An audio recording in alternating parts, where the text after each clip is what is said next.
Before us lies Aru Village, the safe haven of the desert folk. Whoa, this landscape is really something else. What a cool place! Let's go check it out!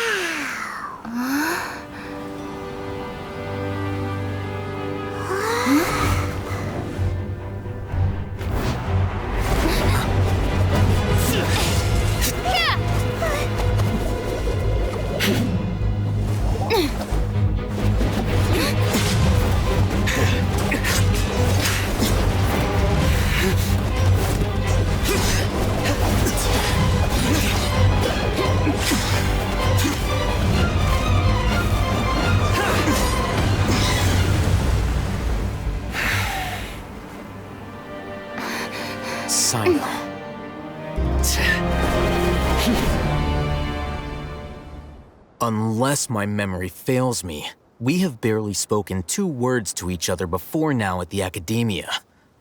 Would you care to enlighten me as to when and how I invited the General Mahamatra's wrath?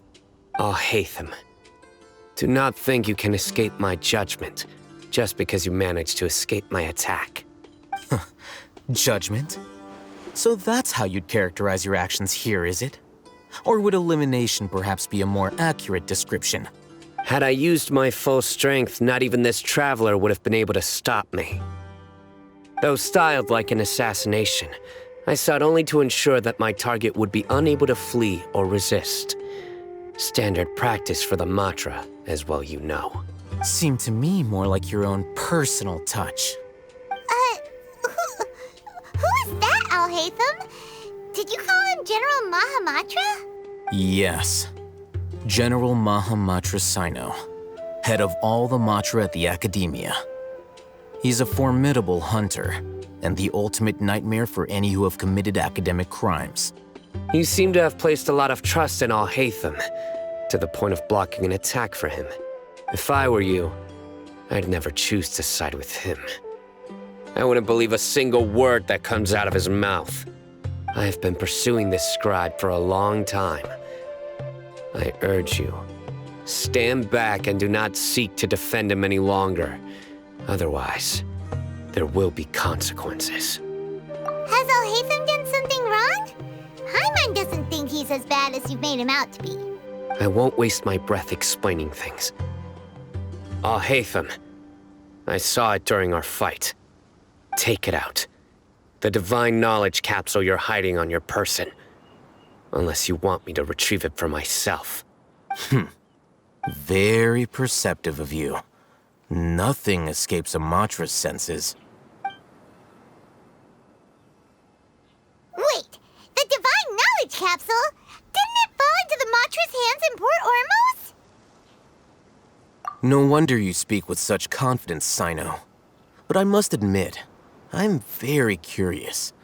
What does this capsule mean to you? And why, as General Mahamatra of the Academia, are you all alone in the desert? As far as I'm aware, the other Matra have been speculating about your disappearance. Have you been given a mission that's, let's say, morally dubious? If I was the real target of your mission, what was stopping you from simply using your authority and resources to judge me within the walls of the Academia? I should have known you'd be difficult to deal with. You two? Ugh! What you would do, Traveler? Paimon feels like we can't trust either of them! Ahem. Well, look at you two, acting all tough and self-righteous over there. Wait, Dia? Great! Finally, someone that we can trust! You gotta help us out here, otherwise these two are gonna start fighting again! Yeah, sure looks that way. 2 giants from the Academia duking it out once and for all. Not something you get to see every day, that's for sure. Listen, I know you academic types love to fill up your big brains with self-righteous morality and lord your empty rules and virtues over each other. But how dare you bring your petty disputes into the safe haven of Aru Village? It seems like someone's gonna have to beat some sense into your thick skulls until you finally learn to respect these grounds.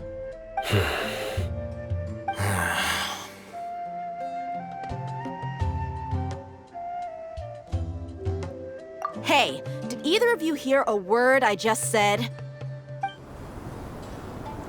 Whoa, what's going on? The wind's so strong. Is this a sandstorm? Paimon's gonna get blown away. Another sandstorm? What's up with these recently? Hey! All of you, over here, quickly! We have to take cover! Someone's calling for us. Oh, this wind is too strong. Let's get over there. That sounded like Candace. Come on, you two. Jeez, are all of you academia folks such hard work? Move it! All right, stop yelling.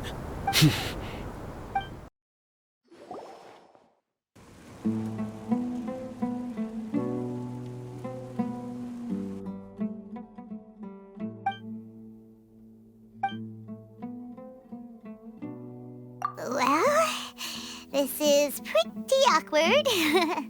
Hey, wanna play sardines with 3 people who wanna tear each other limb from limb? Sure, why not? Sounds fun. The air is so thick and heavy. Paimon can hardly keep floating anymore. My sincere apologies, everyone. This is the home of our village chief. I will have to ask you to make do with this small room until the sandstorm dies down. Please, let me introduce myself. I am Candace, protector of Aru village.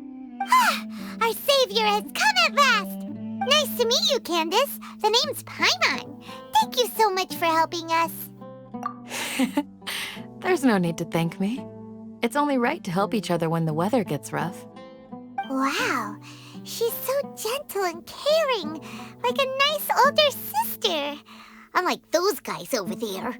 All right, now that we're all better acquainted, we should return to the topic at hand.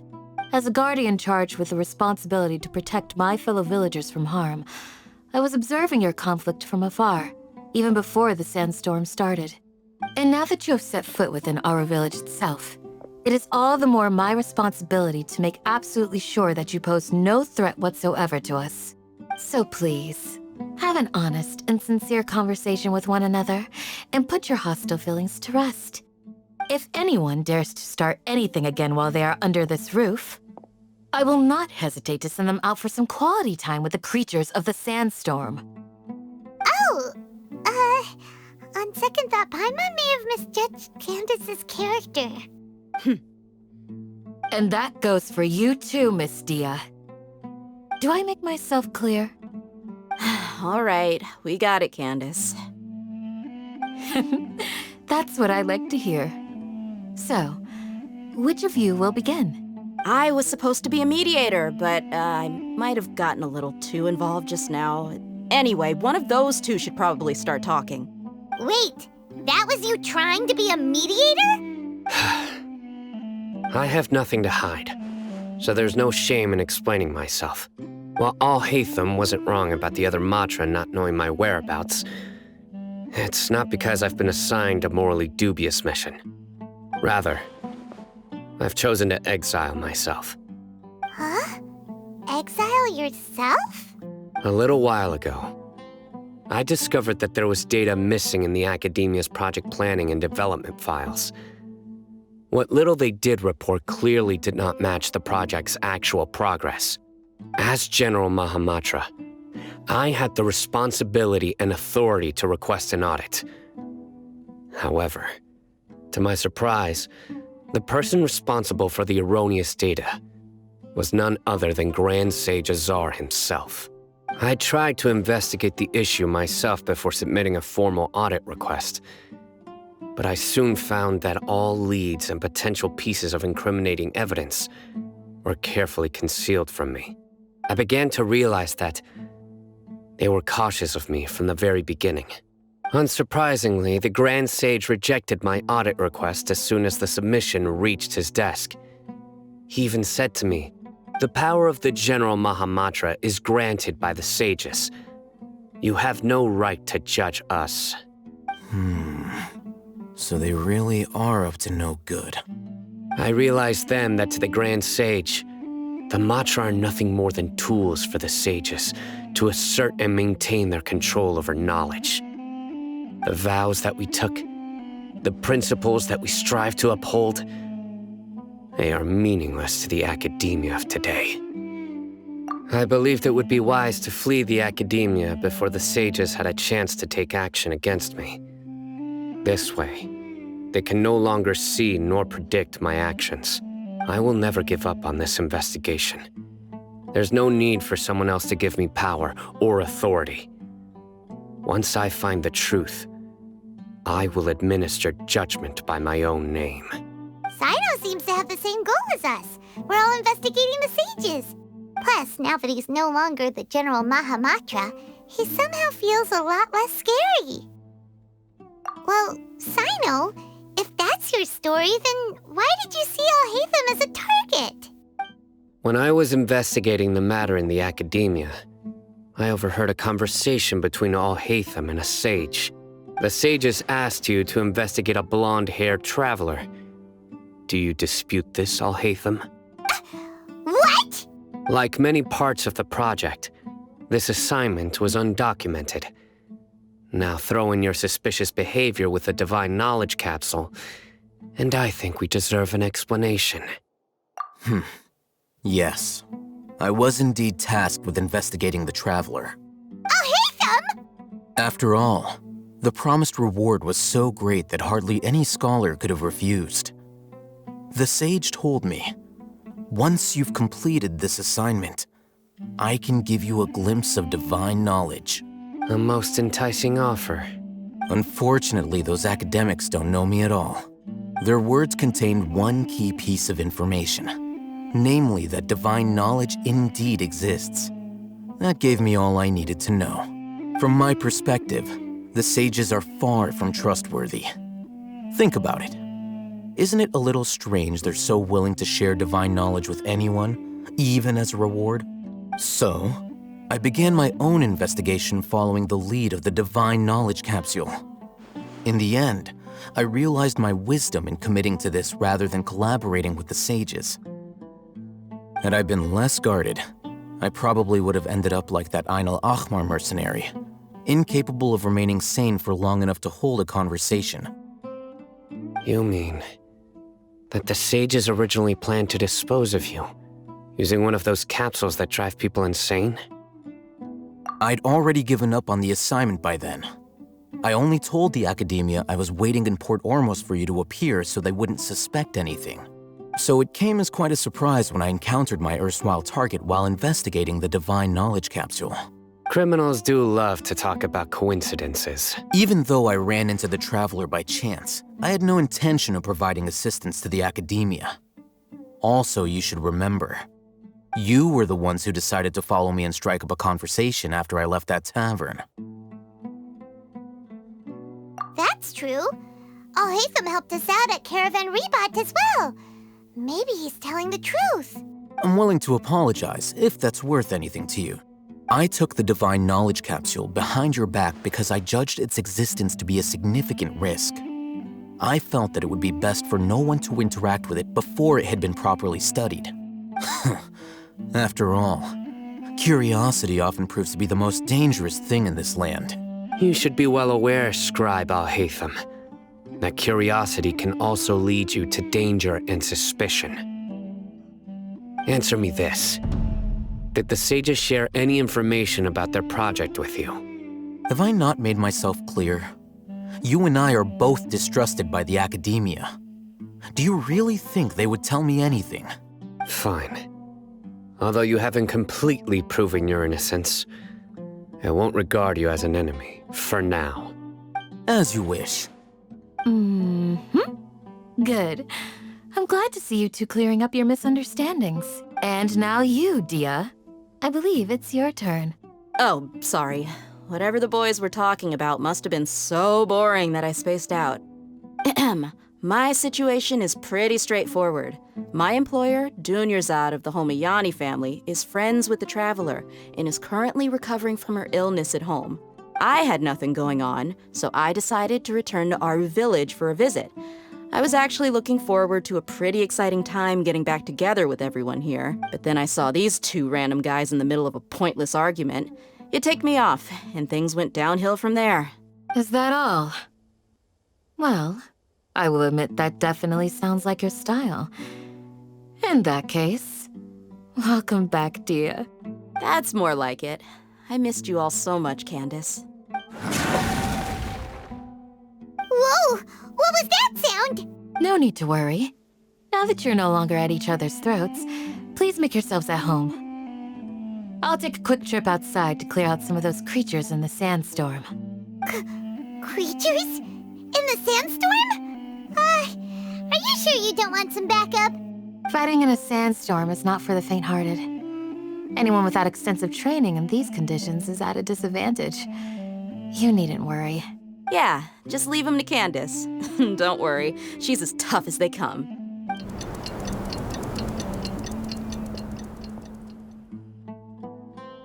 The wind's died down. That means the sandstorm's over, right? Candace still isn't back yet, though. Is she alright? Maybe we should go out and check on her.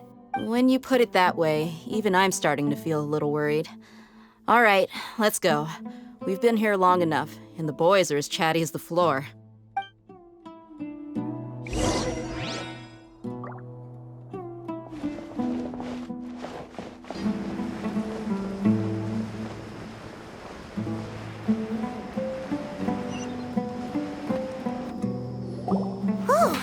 Candace, you're still fighting? You've been out here dealing with these creatures the entire time? Yes. They just keep coming in waves. I've lost count of how many I've defeated. Before I realized it, even the sandstorm had stopped. Here comes another wave! Leave this round to us. I got interrupted earlier, but now I have something to take my anger out on. It's been quite a while since I've seen the Flame Mane in action. I'll leave these to you then. I'll be sure to put on a good show. Let's go!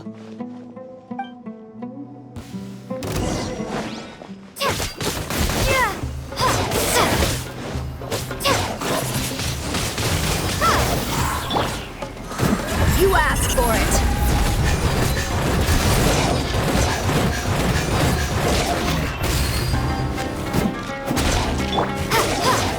Prepare to be blown away!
stopped appearing. Was that the last of them? What we fought just now was probably the aftermath of the sandstorm. So we should be safe for the time being. Well fought, everyone. No injuries, I hope. Huh? Who are you? Ah, my apologies. I haven't had a chance to greet you yet. I had my hands full taking care of the village's elderly and children. I am the chief of Aru village. Everyone usually calls me Uncle Anpu. Sir, I am also originally from the desert, but I have not been back for some time now. May I ask if such sandstorms are common? I can't say they've always been common, but recently the storms have become increasingly severe. Besides sandstorms, we also occasionally get earthquakes. According to an investigator who stayed in the village a while ago, these unusual natural phenomena are related to the withering of Irminsul. Another effect of Irminsul's withering. So, Irminsul's withering causes withering zones in the forest, and sandstorms and earthquakes here in the desert? Everything in the natural world is inextricably connected to Irminsul.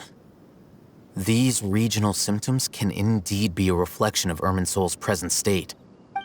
Everyone in Aru village needs to take good care of themselves. Speaking of which, why haven't I seen a single village keeper since I got here? Village keeper? Who are they? Village guards like Candace? Does your curiosity know no bounds? Village Keeper is how Aru village refers to mad scholars exiled here by the academia. Most of them are scholars who lost their sanity after a period of training in the Avidia forest. The academia believes that their crazed mutterings may have a negative effect on the psyches of other scholars. So, they're forcibly exiled to the desert. Though if Alas, that's exactly what we've been trying to investigate. One by one, the village keepers have been mysteriously disappearing without it, but no one in the village has ever seen them leave. If you're planning to stay around the village for the next few days, I'd appreciate it if you could keep an eye out for them. I've had encounters with those people in the past. I'll see what I can do to help. The Matra are the ones responsible for their exile. Now that you're no longer with them, are you trying to alleviate your guilt and atone for your past sins? I'm fascinated by how you think. Mock me if you will, but if you are guilty, I will eliminate you, regardless of my position or identity. Oh, you're the former General Mahamatra. You must be an expert in these kinds of investigations. Thank you for your help. Is it because you're reminded of Hypatia? Oh, these poor scholars. First they lose their sanity, now this! We need to help get them back home, safe and sound. But, is it really a good idea to tag along with Sino? You seem like you really don't trust him. I'll be grateful for the assistance. No doubt you will do a better job than some of my former subordinates. Let's start by finding a spot to share what we know so far.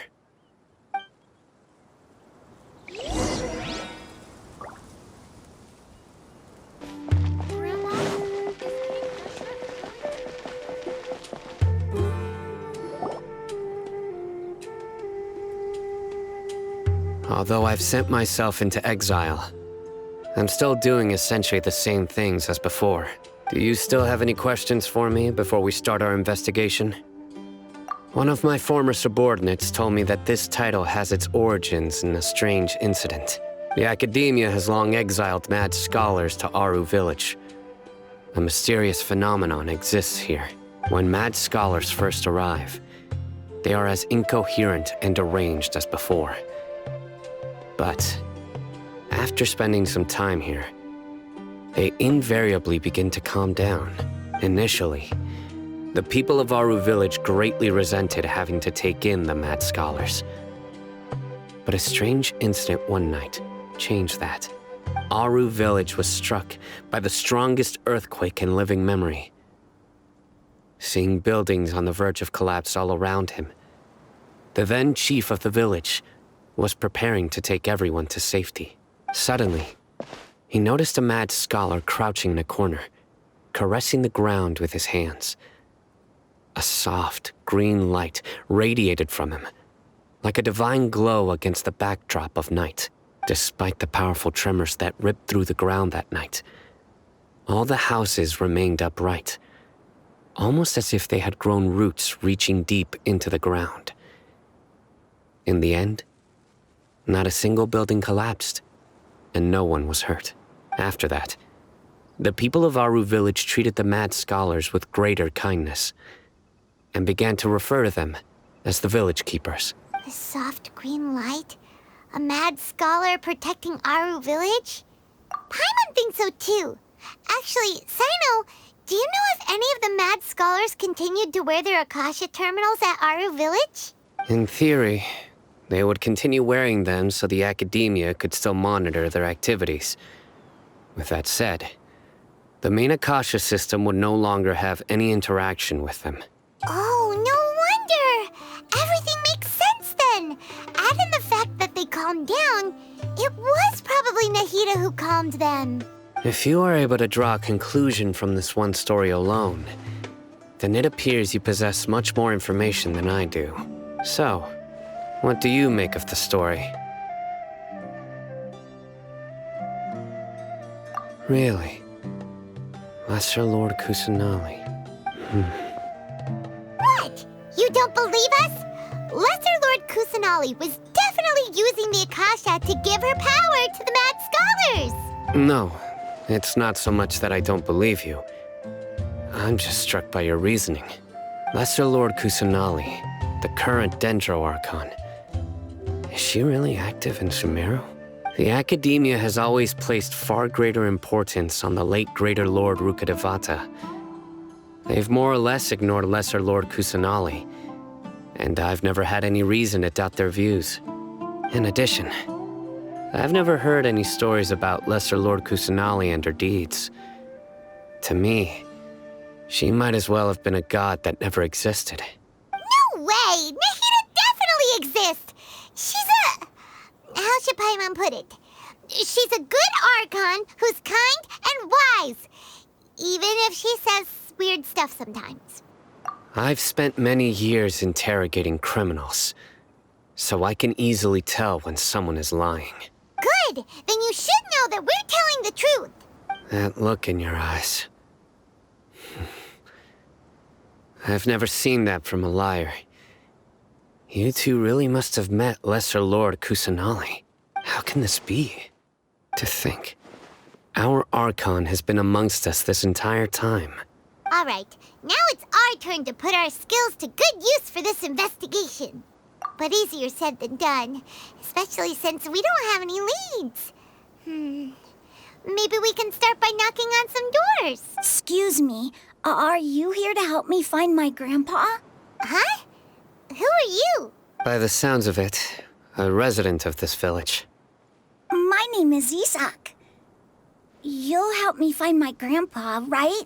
Is your grandpa a mad scholar? Hey, don't say that.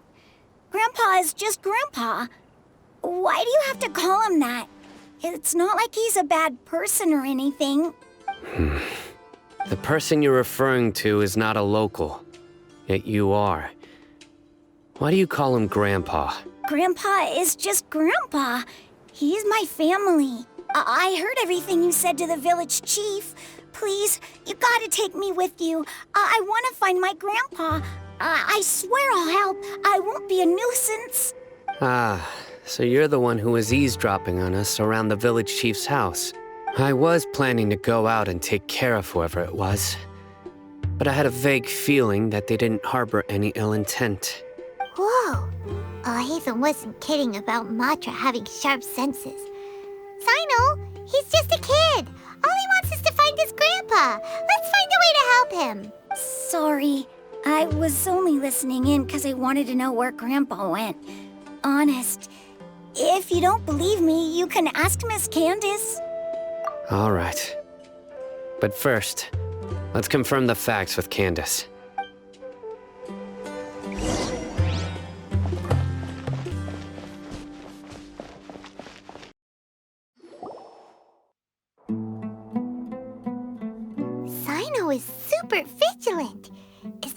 all the Matra are like? Ah, you're back already. We just wanted to confirm something with you. Do you know a boy by the name of Isak? I had a feeling he'd go looking for you. Huh? You knew this would happen? Yes. Although he tried his best to stay hidden, I still noticed him eavesdropping outside the window. He really wants to get his grandfather back. Isak's parents were both Aramite mercenaries who rarely returned to the village after finding employment in the city. He was raised by his grandfather. Unfortunately, it was only a few years before his grandpa passed away. Isak was still very young at the time, so various families in the village took turns caring for him so he could... Later, an elderly mad scholar arrived at the village. Isak thought the scholar bore a striking resemblance to his grandfather. However, the scholar was unkempt in appearance and incoherent in speech. Although Isak referred to the man as his grandpa, he was afraid and didn't dare to approach him. One summer night, the oft mumbling and bumbling grandpa suddenly calmed down and seemed to become more lucid. So Grandpa walked up to Isak and patted him on the head. He even took Isak to the entrance of the village, where he patiently taught the boy the names of the stars, and accompanied Isak until he fell asleep. The next morning, Isak woke up and wanted to go find his grandpa again, only to realize his grandpa no longer recognized him. It's said that those who saw the scholar claimed he no longer appeared to be crazy, but appeared to be living in his own world, almost as if he were sleepwalking. Isak was thrilled that his grandpa was able to find peace and would follow him all the time, asking him things like, "Grandpa, want me to take you somewhere fun?" or... All this somehow just makes Paimon feel really sad. It seems like they both deserve so much better. Perhaps. Nearly everyone who lives in the desert has some form of hardship or regret. But even so, we must still continue on with our lives. It's also my reason for fighting. I must continue to protect this land.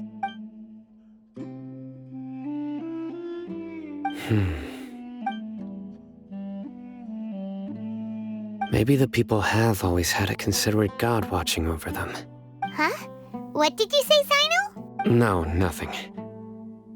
As long as Isak keeps his word and doesn't get in our way, we can take him along.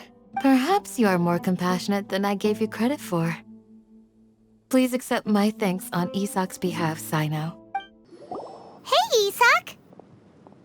Oh, it's you guys! We've cleared everything up. Let's go find your grandpa. Really? Wow! Thank you so much! Yeah! All right. Let's ask the local residents some questions first.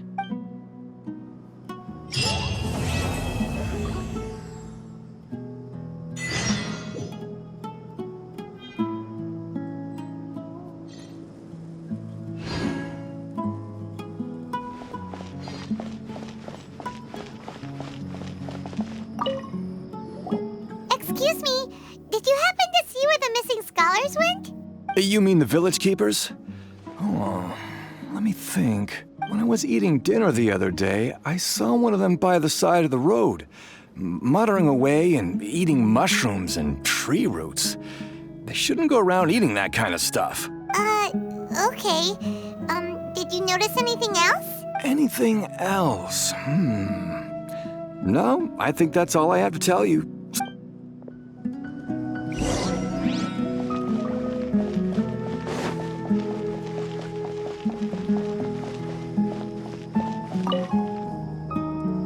The scholars that have gone missing.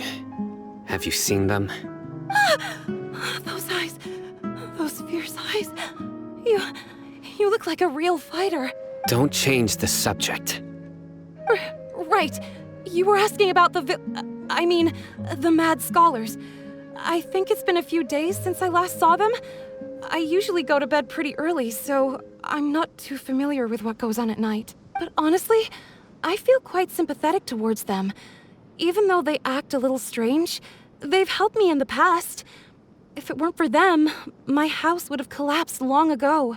Do you also think Grandpa and the others are good people? Grandpa?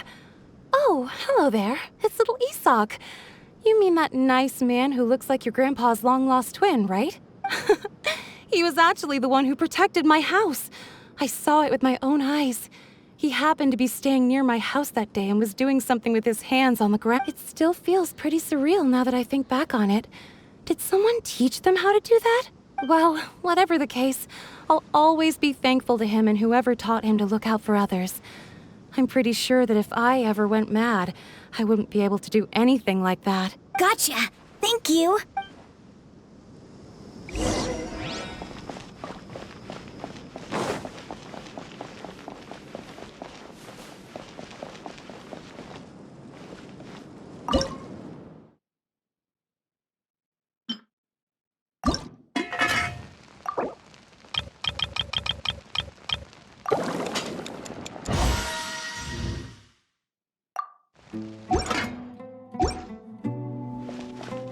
Stay safe.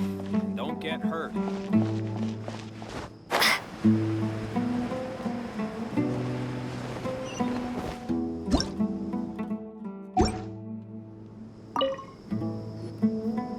Sir, have you seen my grandpa recently? You know, the one who likes to sit and space out near the village entrance. Oh, well, if it isn't Isak. Oh, your grandpa, huh? It's been a while. The last time I saw him, he was spacing out by the road as usual. I went and asked him if he'd like any of the food I had prepared, despite my wife's protests. Like many people, she's really quite terrified of them. And speaking of my wife, she's still always complaining about how I don't make enough mora. That might explain why she's always mad at me. Oh, thank you. Thank you for taking care of him. It was nothing. You're looking for him, right? Did he go for a walk and get lost? Yeah. Ooh, that's no good. Well, once you found him, come by my place again and I'll cook a little something for the both of you. I've known you since you were very young. So as far as I'm concerned, you're family. Please feel free to come by anytime. Wow, what a nice guy! Okay. Thank you, sir. Huh? Don't say anything for now. Isak, stay here. Let's head over there. Stay quiet as you move.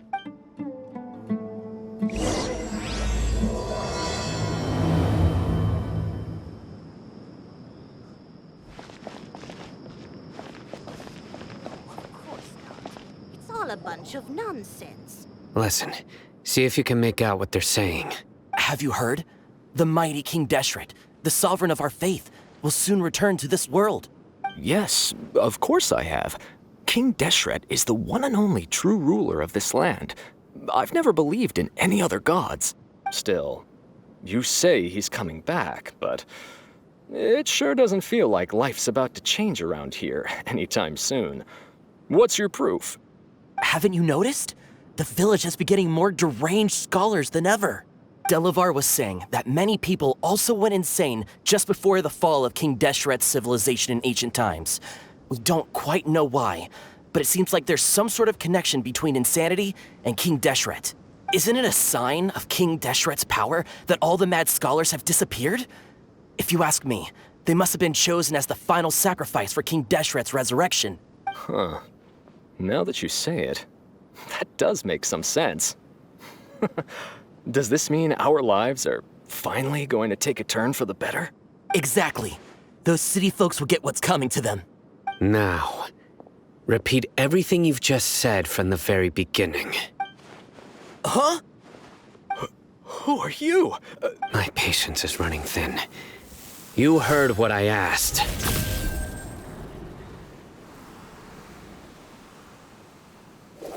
Yeah! Bro, this guy's something else. Just look at his eyes. One wrong move, and he's gonna flay us alive.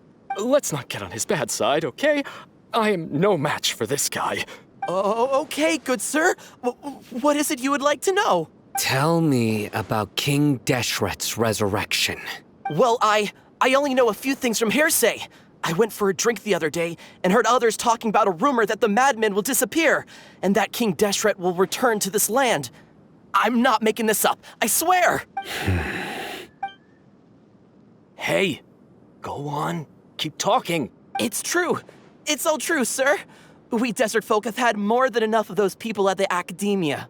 They keep sending us all their mad scholars and won't let us have a good life. Would you want to live like this if you were in our place? The radicals were even more thrilled than me when they heard the news. We're all praying for King Deshret's speedy return. Delavar also said that once King Deshret returns to our side, it's only a matter of time before we conquer the land on the other side of the wall.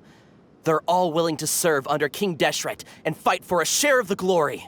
Is that so? Seems like he still wants to know more. Keep talking. Got it. At first, I told myself it was just the drink talking, but then all the mad scholars vanished without a trace, just as the rumors said. Please don't beat me up just for mentioning these rumors. If I'm guilty, then everyone else around here is also guilty. I'm just saying what the others said. The people here really like King Deshret, but dislike the Dendro Archon. Where is this radical person you talked about? I haven't run into him over the past few days, so he probably hasn't been around the village. What about you, man? Have you seen him at all? No, not at all. We wouldn't dare lie to you. He's really not here right now. Sounds like you're not too close with the radicals. No, of course not. All we know are their names. I have many ways to stop you from talking. And many others to stop you from sending warning messages. So you'd best just stay home and hope I don't hear of you trying to contact anybody. Don't do anything until I've gotten to the bottom of this. Try something foolish, and even Candace won't be able to protect you. Yes, got it. We'll do just as you say. That scared Paimon half to death. Sino is pretty terrifying. He didn't try to reassure us at all. It's like he's used to hearing that. Oh, Paimon bets lots of people have told him that before. I heard that. Sorry. It's part of being a Matra. The rumor we heard just now seems like a strong lead. But we need to check a few more places. Very well. Isak! I'm here. Where's your grandpa's house? Well, I can take you there. Just follow me.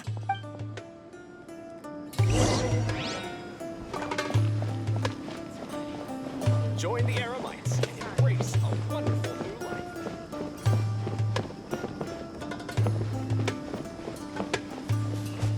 Grandpa, he likes to be alone.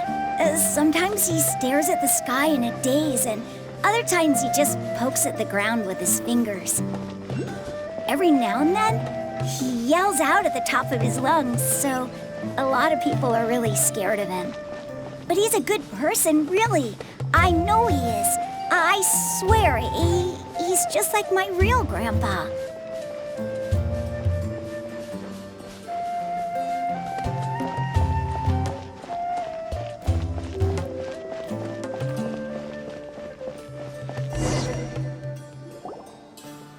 This is where Grandpa usually stays. There sure isn't much here. No. Incense? Please don't say it's the same one as before. But are you okay? Are you getting dizzy or need to lie down? There's a scent that you can sense, but I can't. A certain traveler here once passed out from that smell. Thankfully, Tighnari saved the day. And then he gave us a long lecture to explain all about how it worked. So, you know Tighnari? Huh? You know him too? Are you two friends? Yes. Now that I concentrate, I can also make out the scent of incense. Wait, surely Tighnari didn't lecture you too? No. No need. Did you first encounter this scent at Tighnari's house? In the forest. From a scholar.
What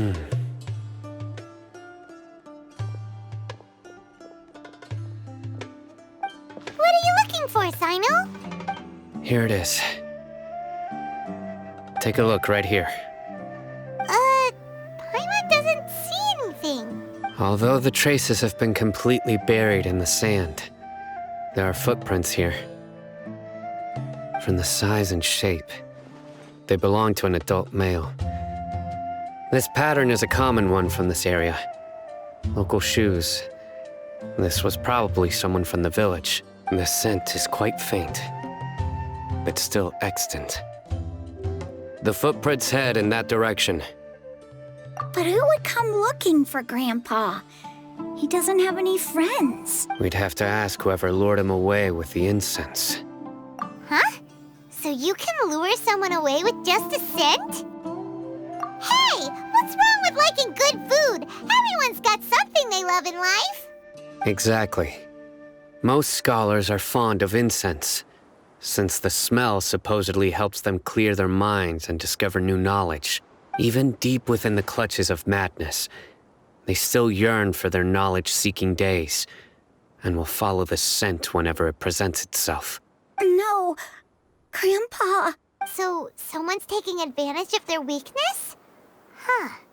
Still, why would anyone want to abduct all the scholars? Are the rumors really true? Could the disappearance of all the mad scholars have something to do with the radicals? It's highly likely. Please, you have to save my Grandpa. Grandpa's never done anything wrong. Please help him. Sounds like we'd better help get him back. Don't you worry, Isak. We won't let whoever took him get away with it. Let's head to Aru Village and inform Candace and the others about what we learned here. After that, we'll set off to find the scholars.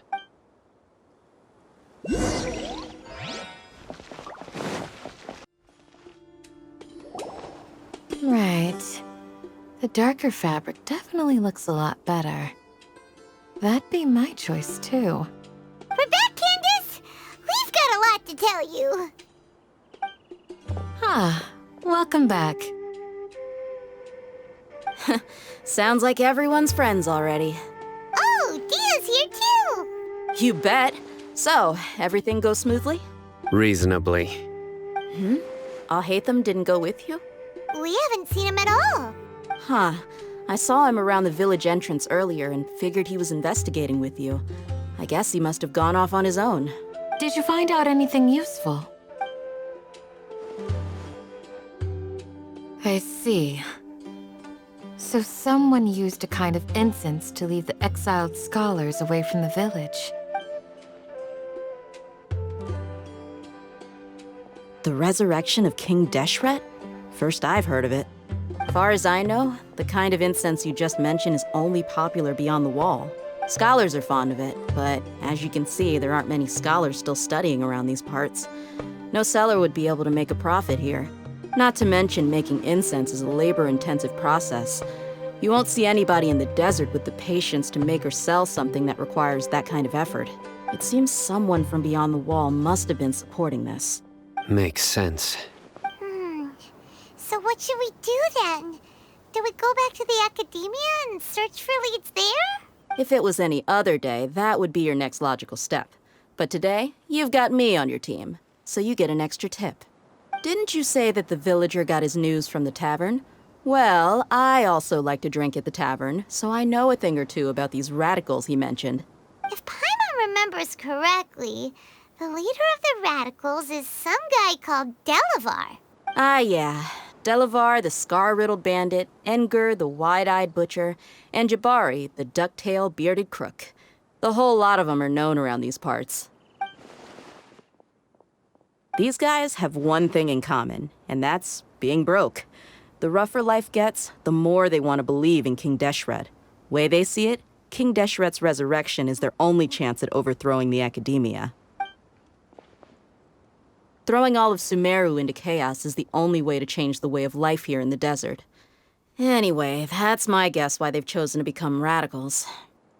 Tia! You're amazing! You really know this place inside and out!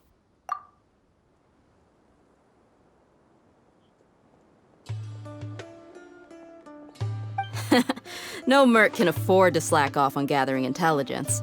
Every mora I've spent in the tavern has been a valuable investment. Let's head out.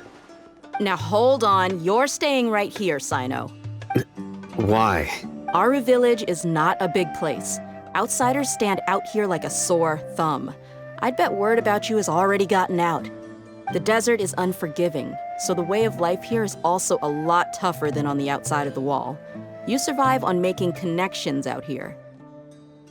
Compared to you, mercs like me are just third-rate amateurs. I've got no actual fighting skills to speak of. But that also makes it a whole lot easier for me to gain the locals' trust.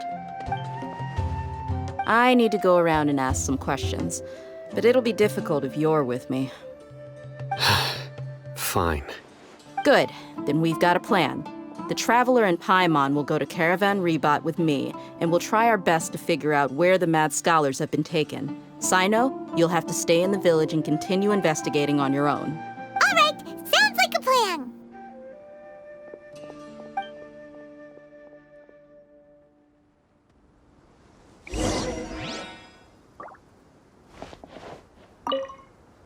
Sino, please don't take offense. I'm sure Dia just wants to help everyone solve their problem as quickly as possible. That's why she can be so straightforward at times. I don't mind. Ah, I see. Well, from the way you were staring out into the distance, I thought you might have been mulling over Dia's words. No, I'm used to being treated that way. It's natural to fear strength. I take no objection to it.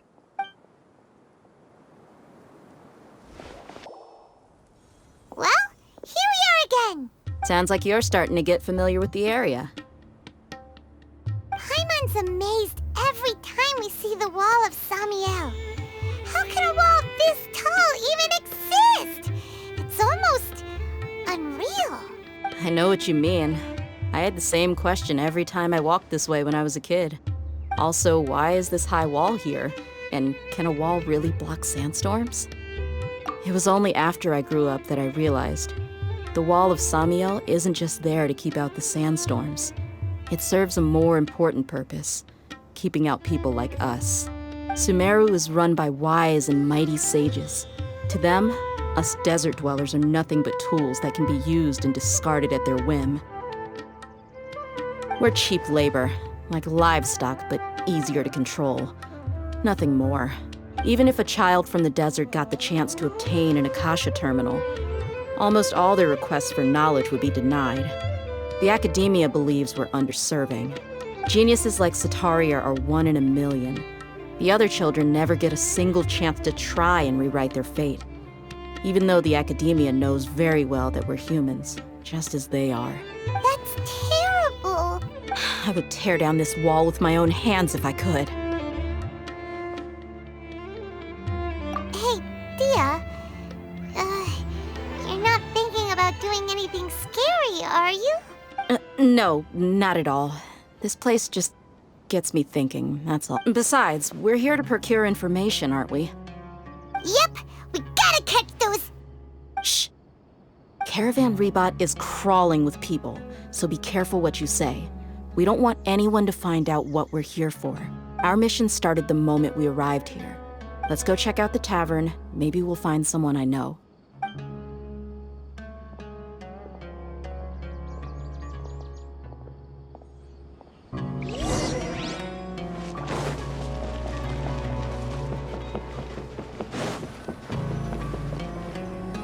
Just our luck. None of them are here today. You mean, you don't see anyone you know? Dia, is that you? What a coincidence. You here for a drink too? Zaki. Finally, a friendly face. Oh, and who do you have with you here? Guests from another land? Hello, hello. I'm Zaki. Dia's, how would you put it? Drinking buddy? We've had drinks together a few times. You could say we go back a ways. Anyway, as far as my friends here, they aren't too shabby, are they? You rarely see any Outlanders so friendly and respectful nowadays. Absolutely. Much better than those people on the other side of the wall. So, Dia, Are you looking for someone? Yeah. Have you seen Enger, Delavar, or Jabari recently? Of course I have. Matter of fact, we were all here drinking together just a few days ago. I've got a spice trading deal from another nation. I thought maybe Delavar and his friends might be interested. Know where I could find him?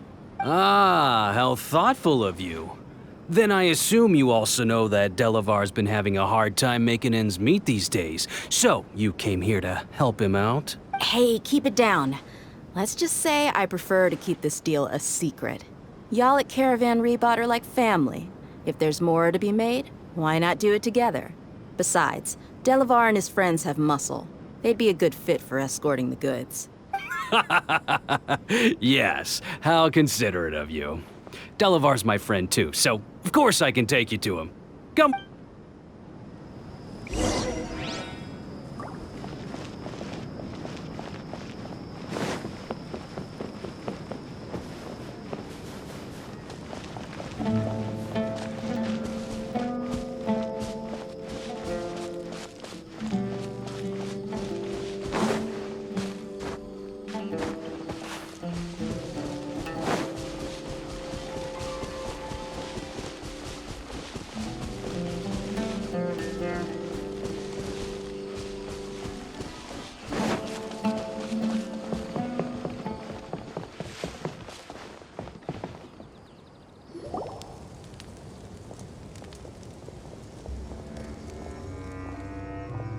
Are we there yet? Yep, this is the place. This place is practically deserted. What are they doing in a place like this?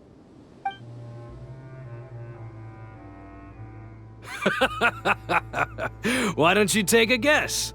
Go on, a wild stab in the dark. Oh no! It's an ambush! What's this all about, Zaki? Come on, Dia. You really think we didn't hear about what you said back in Aru village? The boys have kept a close eye on you from the moment you set foot there. Not only do I know that you're looking for Delavar, I also know that you've teamed up with people from the Academia to look for the missing scholars. So, you've been watching us from the very beginning? Uh-oh. Paimon knew leaving Sino behind was a mistake! And you left the strongest one in the village, didn't you? Who do you think you are? You really thought we'd fall for your little business deal nonsense? So you and Delavar have been partners all along. Dia, I guess it's only natural for a traveling mercenary like you to be out of the loop. Those of us who hang around the tavern have stronger bonds than you think. But you got one thing right. We're all looking forward to an uprising in Sumeru. There's nothing more we'd like to see than the desert folk overthrowing the Academia. If that's the case, then I'm sure Delavar wouldn't miss a second of it. I'll be honest with you, if it weren't for what you said in the village, your little monologue about the Wall of Samiel would have convinced me that you're one of us. Delavar. And Enger, you're here too, huh? Long time no see, Miss Mercenary. You should have known the traitors are what us followers of King Deshret despise the most. Dia, I thought that you, a fellow desert dweller, would understand why King Deshret is greater than the Dendro Archon. Little did I know, you don't deserve to join us. Yeah, gee, what a missed opportunity. Adopting radical views and kidnapping innocent scholars, all because of some baseless rumors. Anything else I'm missing out on? See? There you have it. Mercenaries are just a bunch of faithless scum with only one thing on their minds. Mora. Pathetic. You're all like a pack of street rats. You're not wrong. Mercenaries are driven by Mora, and my faith lies with whoever's paying me. As long as there's a profit to be made, anyone can become my friend. Enough talking! Get him! Just as I expected. Let's teach him a lesson, traveler. Following orders. New punching bag. Buckle up!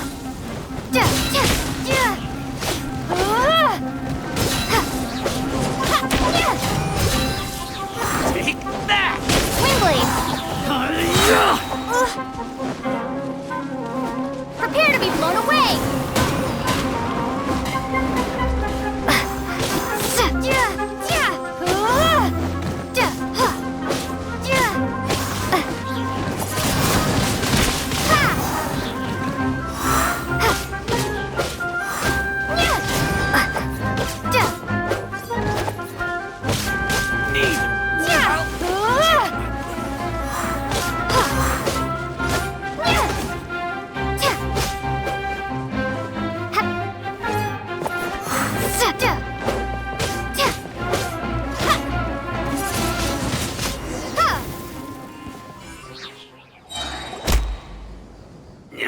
impossible! How could you? So, what do you think about your meticulous network now, Zaki? How did you say it? It's only natural for a traveling mercenary like me to be out of the loop. I'm guessing your informant told you that I'm just an incompetent merc with no real fighting skills, correct? I mean, that is what I said after all. And of course you would believe everything he reported. The only thing you know about me is that I'm a mercenary, but you've never seen me in action. Even though you heard we went to handle monsters together, you believed that Candace was the only one doing all the real fighting. That so-called Flame Mane is just a fraud. She admitted it herself. She just uses her connections to gain the trust of others. That's what you thought, right? Ugh. You lied in the village because you figured that we'd have people watching you. And you were stupid enough to fall for it. I figured as much the first time we drank together. You all thought you were so smart. Pathetic. Okay, that should be all of them. Whoa! So you've been planning this since we were in Aru Village? No task can be done without preparation. I just happened to notice a couple suspicious-looking people while you were out investigating. Oh, but instead of catching them right away, you let them report back. Those two who were snooping around were just a couple small fries. If we want to get the real catch, we have to be patient and give it some time. Oh, you mean the funny name she mentioned back in Uncle Ampu's house? The wide-eyed butcher, scar-riddled bandit, Paimon can't remember them all. That's just a bunch of drunk talk. Edgar and Delavar like to talk themselves up when they're drinking. Edgar, the wide-eyed butcher, and Delavar, the scar-riddled bandit, are the nicknames they came up with for themselves. Alcohol has a way of making people share what they really think. So Edgar and Delavar are always rambling in the tavern about how King Deshret is a superior deity. What about Zaki? He's just a numbskull who fell right into our trap. Zaki was probably the best hidden of them all.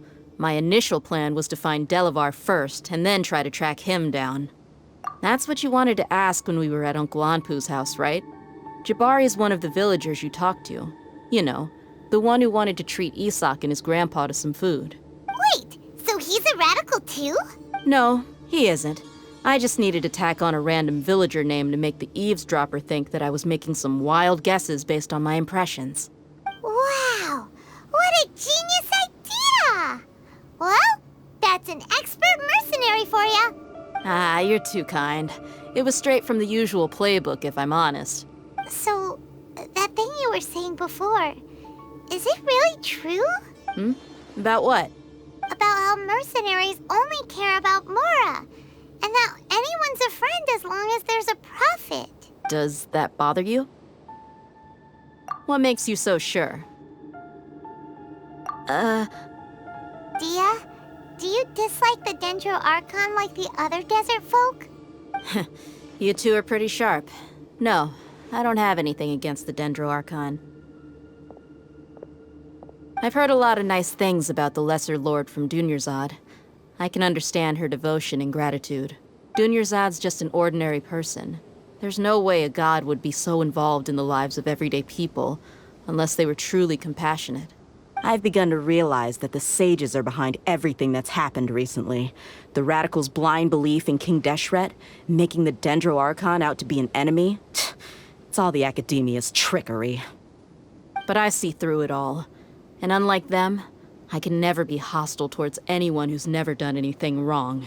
Dia. Anyway, looks like we're done with business here. Traveler, lend me a hand. Let's tie him up and bring him to the village.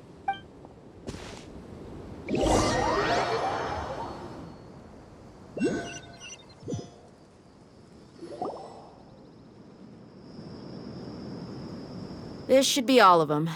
I'll let you take it from here. All right. I'll be in touch. Until then, please stand by. Candace, do you need any help? Candace will be okay on her own. I trust her, so you can too. She's been guarding Aru Village for quite some time now. If anyone is qualified to question the offenders, it's her. While I'm questioning them, why don't you pass some time by exploring the area? I'll meet you back here tomorrow morning, Traveler.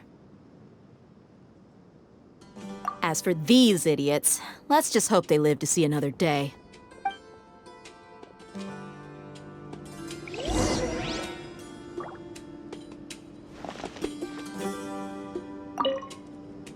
Candace is an expert at dealing with people like this. All we have to do is wait for her word.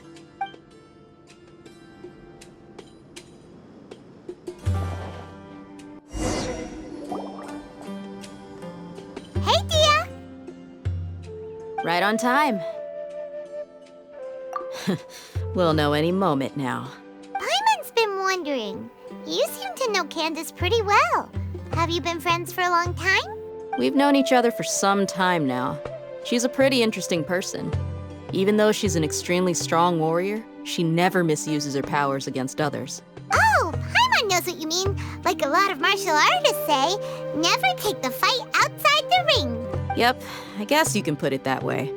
It takes strong convictions to be as dedicated as she is, and shoulder that kind of responsibility. Us mercs, on the other hand, we pretty much live from one day to the next. Well, Paimon thinks you're great too. Really? Thanks for that. Oh, Sino's here, and he's pretty early too. Yes. I was here yesterday to help out a little. To help out? By doing what? Sharing some interrogation techniques. Oh, you mean you taught Candace some more persuasive methods? Right. Come on in, everyone. Come on, let's go inside.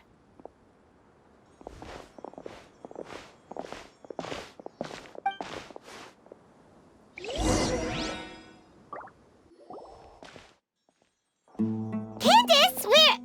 Whoa, you look furious. Do I? Huh. What gave it away? Oh, there's no mask that can hide true bloodlust. Cover up your eyes, and it'll still show itself at the corners of your mouth. Perhaps I need to work on my composure. Still, it's perfectly understandable why I'm angry. I'm sure everyone present would agree. Yes, ma'am. Please, don't beat us anymore. We're gonna die. Well, looks like Sino taught her well. You fear death yourselves, yet you do not hesitate to place the lives of others at risk. The absurdity is mind-boggling. The ones you call mad scholars are known to us as the village keepers. They are vital members of our community, and some even count them as family. You come here to my village, and you treat my people as nothing more than stepping stones towards your goal. Tell me, what would you do to you in my position? Mercy! Please have mercy! You've made your bed. We may all be desert dwellers, but there's one thing that I understand better than you. The resurrection of King Deshret will only result in war. And war serves no one. The people of Aru Village care little about which god is in power. Life may be tough and tiring, but we wish to preserve our way of life. A war would only cause us to lose all that we have. And that is not a responsibility that you can afford to shoulder. We understand. We're sorry. I'll tell you everything I know. Please, just let us go. I'm listening. You might not believe this, but it wasn't us who came up with this idea. Someone was spreading rumors in the tavern. That's how we ended up hearing about King Deshret's resurrection. Some mystery man told us that mad scholars will make the perfect sacrifice to usher in King Deshret's resurrection. They give their lives, and we can get anything we wish for. They're called village keepers. Slip up again, and you'll regret it. Yes, sorry. It was all that mystery man's doing. He told us to spread the word about King Deshret's resurrection and talked us into helping him. In return, he said he'll help facilitate the resurrection process. I'm not sure. That's one. Huh? One what? Strike. You get a total of 3. Then, you die by my hand. Wait, I'm telling the truth. We don't know anything. It was all him. 2. He got us to lure them out of their houses in the night with some kind of incense. We take them to a junction outside the village. Then the mystery guy takes them from there. You gotta believe me, please. I'm telling the truth, I swear. Just ask them if you don't believe me. That was indeed the truth. Traveler, go on.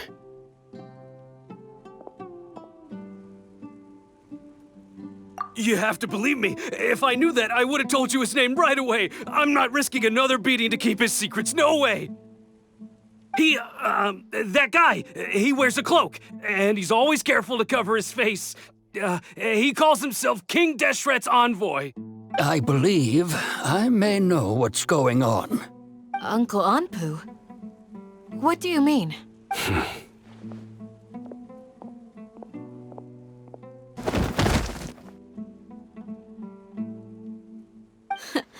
Smooth.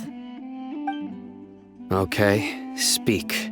If my suspicions are correct, this mystery man they speak of could be from the Academia. Some time ago, people from the Academia attempted to take the village keepers away. I refused, insisting that they are part of our community. It strikes me now that this secretive character shares the same goal they had. Which means it's highly likely that the Academia was purposely spreading a false rumor to trick the radicals into delivering the village keepers right into their hands. They were the ones who brought them here to begin with. Now they're trying to take them back? We aren't gonna let that happen.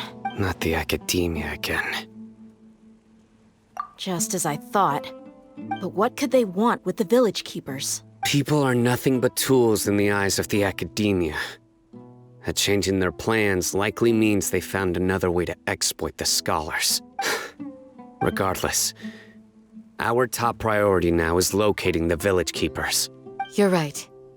Isak is still waiting for news on his grandpa. Time to go. Let's leave the village and try to track them down. Yes. Pack up and get ready to leave. You got it. Candace, I'll let you deal with the radicals. Leave everything outside the village to us. All right. Let's meet back here once everyone's ready.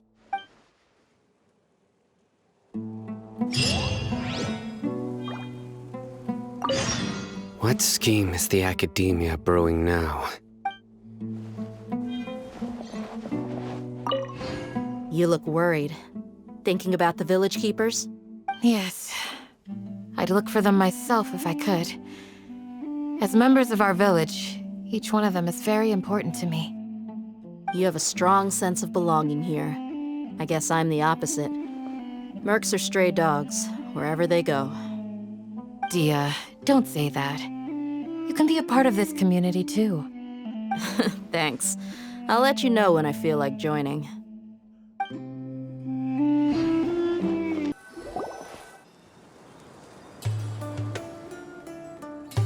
Let's get some food in us and then we'll... Whoa! Where did you come from? Well, as you can see, I am merely sitting here and reviewing what we have deduced thus far. You were gone for ages, and now you're suddenly sitting here musing to yourself? Where have you been anyway? Hey, what's with the silence? You never think things through before asking questions. I'm giving you some time to make up for that. Paimon's so mad!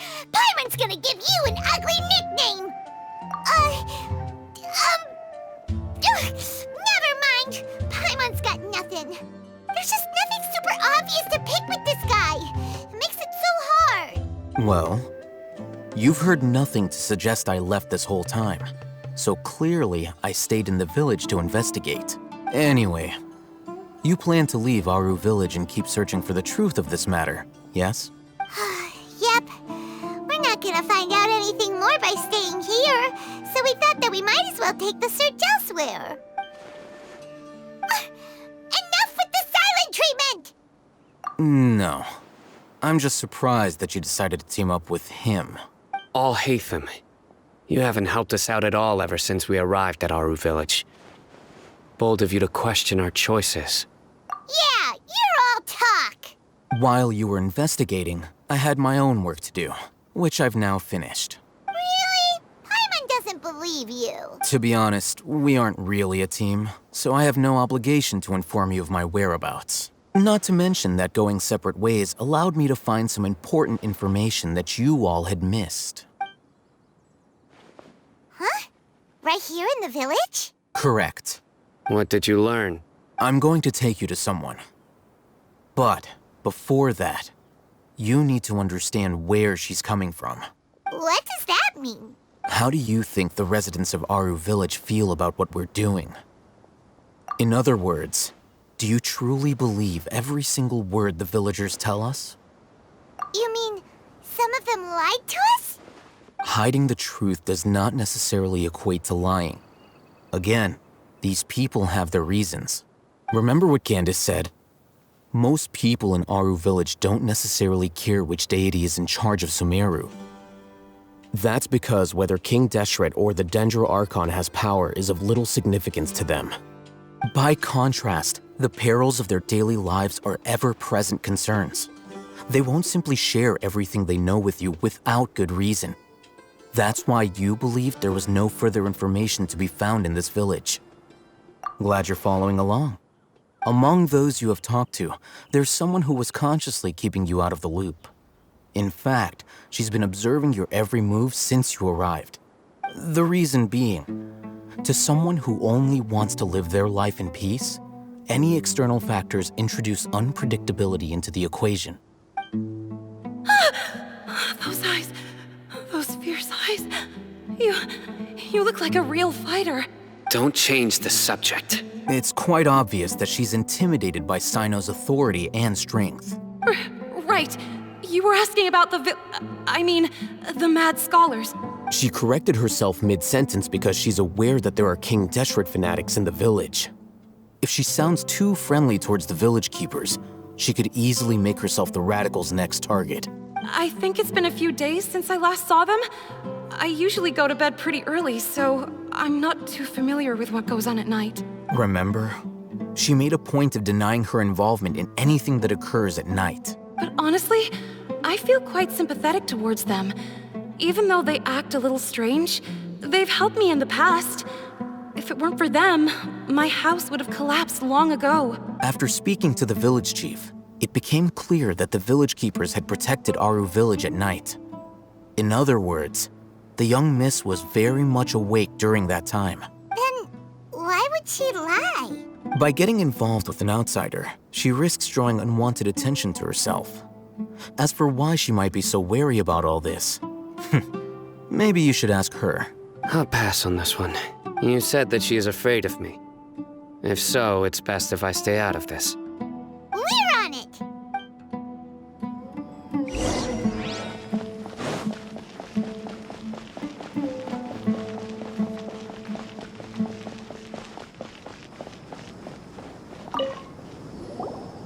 Miss Shawnee, as we discussed earlier, I've brought someone with me. Mr. Alhaitham, I'm aware of where you stand, but how can I make sure that your friends think the same as you? Huh? What do you mean? We need to clarify our stance or something? Go ahead and talk to her. You'll get the answers you want. Go on. Earn her trust. Is it really that simple? May I call you Traveler? Hi, Traveler. I want to ask you something. Do you think the resurrection of King Deshret can truly change Sumeru for the better? Why's that? That's very similar to what Miss Candace says. I know you two are friends. That's why I'm willing to talk to you. Even before, I wouldn't even have the courage to ask something like this. Traveler, do you believe our lives will get better? Yeah! We came here from another nation, so it isn't wrong of you to be weary. And we aren't really residents of any one nation. But even so, we've met lots of people from different places, and we've always fought for what we believed in. We have friends in Sumeru, and we want to help them. That's why we decided to stay here for a while. I want to trust you. My apologies for posing my questions like that. To be honest, I didn't expect you to come back for more information. Al-Haytham told us you have your reasons. It's okay. We understand. The fact is that only one side of my family is desert folk. I don't really fit in anywhere in Sumeru. Some believe in the Dendro Archon, while others believe in King Deshret. I don't belong to either side, and neither side would want me. Speaking of which, the radicals mentioned that they despise traitors. Do they just think that anyone who's different from them is a traitor? Yeah. Some people can be so narrow-minded when it comes to bloodline and beliefs. It makes no difference what I say or how I behave. I'll always be suspected of having ulterior motives. Slowly, I just stopped talking to people. I pretended not to hear or see anything. All I want is to live my life in peace, and then it happened. The village keepers who had helped me disappeared with no explanation, and I didn't dare breathe a word about it to anyone. Until now. You can tell them. I'm sure she'll keep your secret. All right. I'll tell you what I told Al-Haytham. I actually have a sharper sense of hearing than most. Sometimes, I hear strange crying sounds in the night. There are ghosts? Perhaps. I'm not sure. It's faint, but it's definitely the sound of crying. It comes from far away in the distance, and always carries very raw emotion. It used to be louder and more frequent, but ever since you arrived in the village, it doesn't seem to happen as often, and when it does, it's much quieter. I have to focus really hard to make it out. I confirmed this with the guards on night duty. They also have someone with a good ear, and he's heard similar sounds at night. But, because we're in the middle of a desert, he would rather believe that they are the cries of beasts than ghosts. There's really nothing around these parts, except for an old hospital not far from the village. I think they used to use it for treating Elazar, but it's been abandoned for years. Yeah, let's go!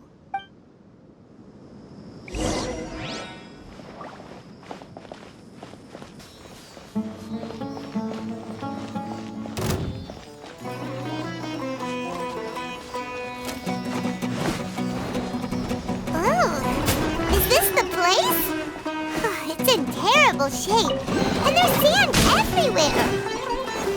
Empty and forgotten. An ideal place to hide people.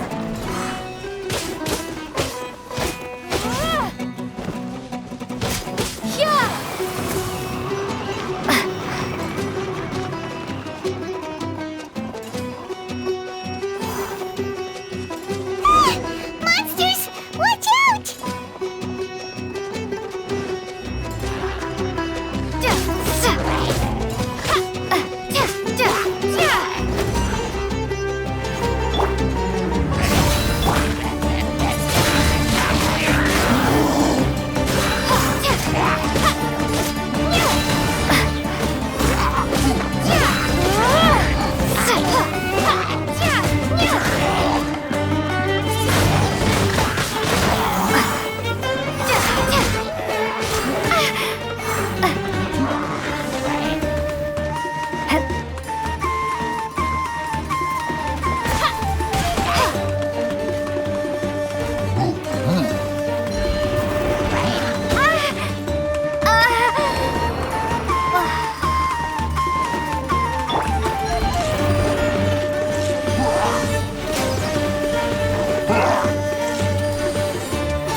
is not the end.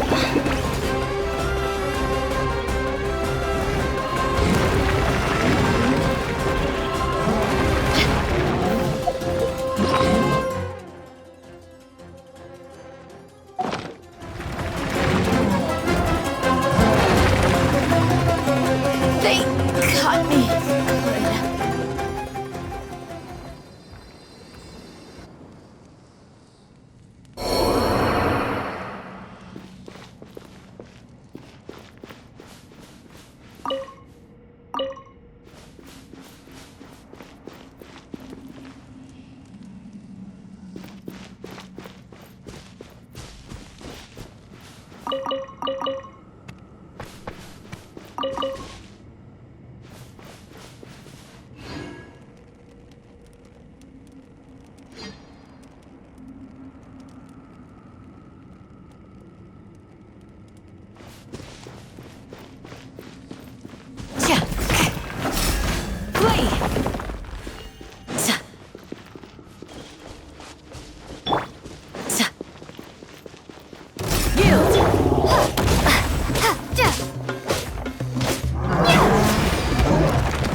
fine. Yeah.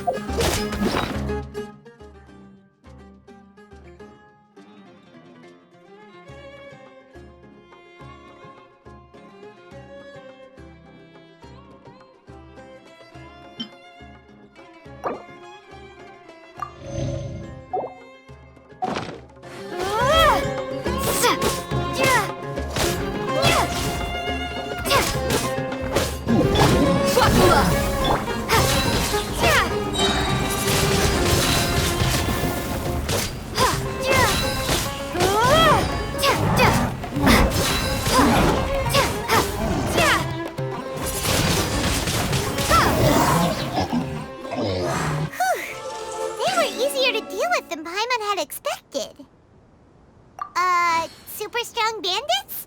Or monsters taller than buildings dropping out of the sky? Or, something like that. He looks super serious. We gotta stay on our A game too. This is the one.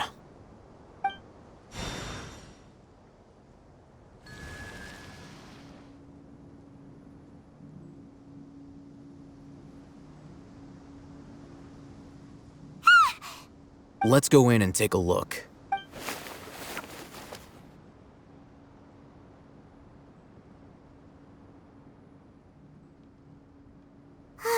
Hey, we haven't found squat. Are you sure we aren't wasting our time here? Patience. Shawnee says she only hears the crying at night. We have time to burn. Until then, I'm taking a break. And just like that, he sits down. Wait, he even brought a book to read? What are you reading? Let Paimon see! Okay, sure.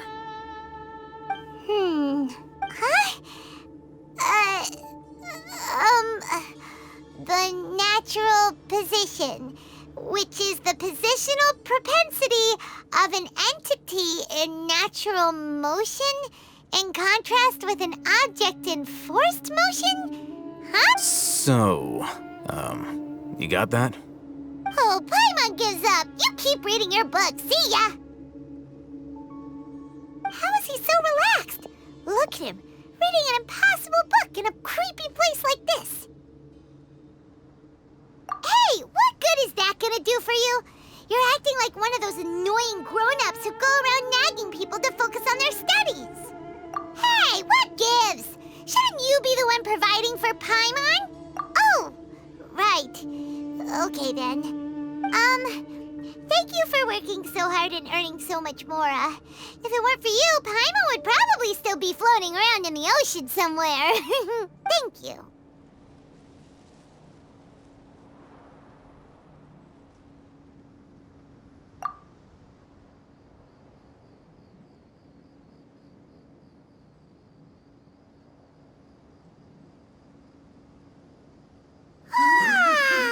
Paimon's getting so sleepy. Huh? What was that sound? There it is. It's coming from that direction. Is the sound coming from here? Huh. Paimon's not seeing anything. It's from below. But there's no way we can get down there. Something is off about the interior here.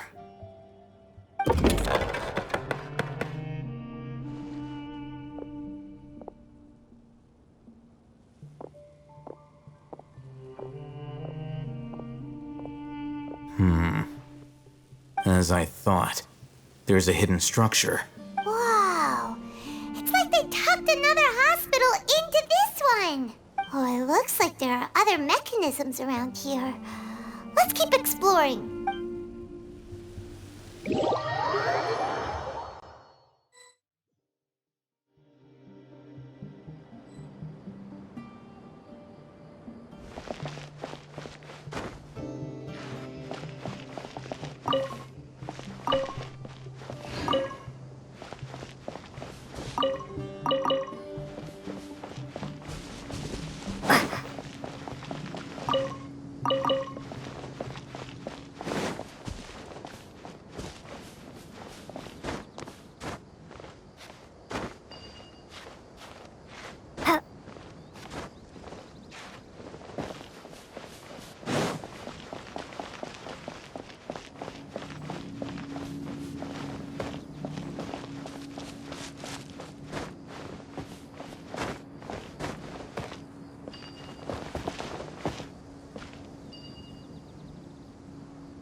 Windblade!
Wait.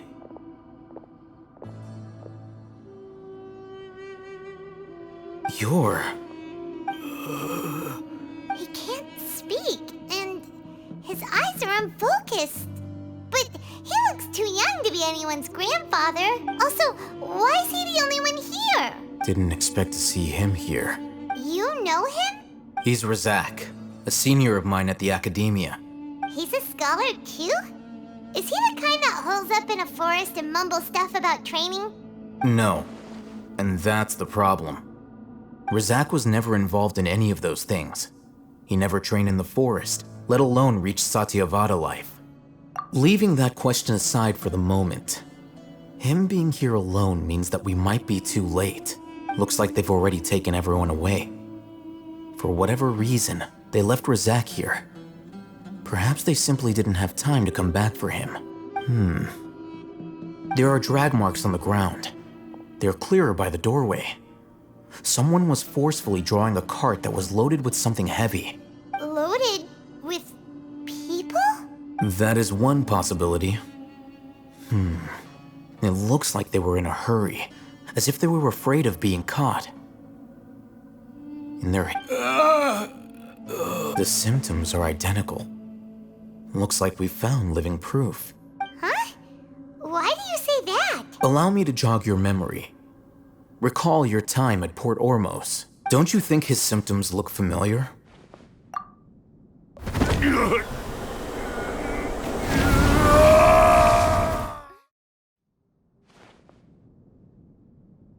Oh, now that you mention it, they're acting the same way. Correct. The Academia is behind all of this. It isn't difficult to deduce their rationale. First, the Academia spread a false rumor of King Deshret's resurrection, emphasizing the role of the village keepers, the mad scholars who were exiled to Aru village. These rumors were all the persuasion that the radicals needed, and those based in Aru village leapt into action. Unbeknownst to them, of course, through rounding up the scholars, they were actually helping the Academia. As well as being able to exploit the radicals for their own ends, this scheme has one further advantage to the Academia. All the risks and responsibilities are offloaded onto King Deshret's followers. Life for the desert dwellers has been brutal ever since King Deshret's death all those years ago. Beneath the surface, feelings of desperation are widespread. Many would give everything they have for the prospect of something better. Anyone looking to exploit that for their own ends simply needs to make a few empty promises. Even if complications arise, people will see that those involved are all followers of King Deshret and look for no further explanation than differences of belief. A deep-seated mistrust of the desert and everyone in it by the rest of Sumeru will make the notion of an Academia plot wouldn't even cross their minds. It may seem like a simple strategy, but it is able to work wonders under Sumeru's current circumstances. Oh, that makes a lot of sense. It's in line with the village chief's theory, too. But there's still one very important question. Wasn't it the Academia that brought the scholars to Aru village in the first place? Throughout this process, one thing has changed. The scholars' identity. First, they were scholars. Then, they became lunatics. After that, they were exiles. And finally, they become missing persons. An exile is still patently a living, breathing human being. But when someone becomes a missing person, that is brought into question. If you can't find someone, you have no way of knowing what exactly happened to them. That makes missing people an ideal resource. Resource? For what exactly? One possibility is that the information in their brains could be extracted into knowledge capsules. Extracted? You mean canned knowledge comes from people's brains? With the technology of the Sumeru Academia, it's entirely possible. Perhaps the process caused them great suffering, which is why they cry out in the dead of night when no one is watching them. So, the human brain... Nope, nah, Hyman doesn't want to think about this. I'm the Academia's scribe, after all. I'm familiar with their projects. Anyway, judging by Razak's state, the contents of a divine knowledge capsule were extracted from his mind. But something went wrong in the process. Or perhaps His curiosity got the better of him, and he used such a capsule for himself. Paimon's a little confused. Can they just use anyone's brain?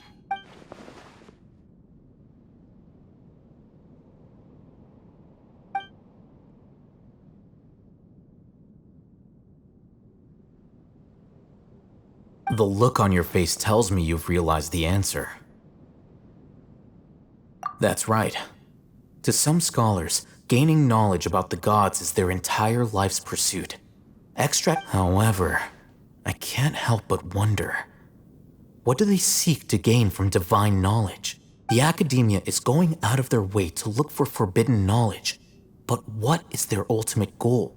I've spent quite some time trying to analyze the contents of the divine knowledge capsule, but to no avail. It seems like my way of thinking is too different from theirs. You mean you're not even slightly interested in getting your hands on this forbidden stuff? All scholars seek to expand the horizons of knowledge, but I'm not particularly interested in gods, so I don't share their degree of zealotry. Extracting information from people as if they were lifeless objects? If this is the direction of academic progress, then the academia may as well shut its doors. Sounds like you're really against all this. Of course. The academia's actions run contrary to their rules. Whether it be academics or knowledge, everything has its boundaries. If those lines are crossed, the rules and order that govern everything in the world will be destroyed. This matter needs to be corrected, just like fixing a typo in a book. Wait, didn't you step in to help because you felt sympathy for those poor people? Not to be callous, but no. My criteria are a little more restrictive than that. There is no shortage of suffering in Sumeru, and the same can be said for the rest of Teyvat as well. What do you plan to do about that? Save every last person? Probably not. Paimon's not sure. You can say that. Simply put, I don't blindly place my faith into strength or heroism. I do what I want. The divine knowledge capsule is something I want to investigate in full. That doesn't mean I'm willing to take action for the sake of a few strangers.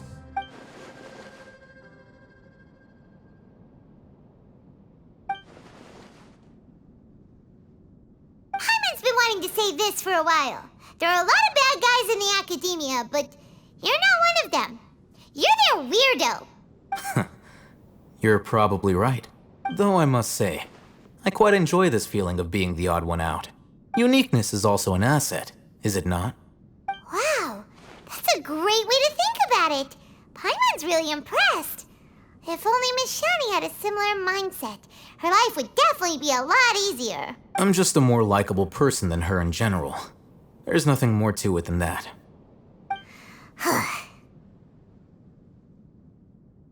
He won't last long if we leave him here.